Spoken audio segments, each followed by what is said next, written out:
নমস্কার, আমি স্বপন কর্মকার, অ্যাস্ট্রোলজার।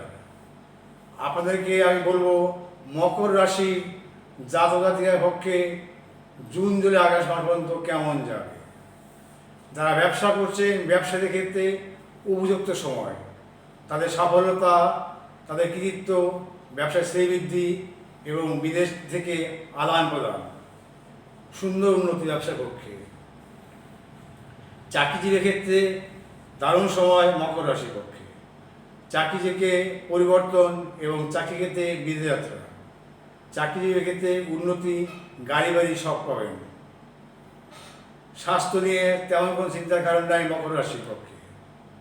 মকর রাশি জাতকের পক্ষে শরীর স্বাস্থ্য নিয়ে তেমন কোনো ভোগান্তি নেই। বিয়ের ক্ষেত্রে আগস্ট মাস পর্যন্ত বিয়ে না করাই ভালো হবে। বিয়ের ক্ষেত্রে আগস্ট মাসে পরে বিয়ে করে সেটার পক্ষে অতি উত্তম সময়। সন্তান নিয়ে চিন্তার কারণ নাই, সন্তান ভাগ্য অতি উত্তম, তাদের সফলতা অনিবার্য।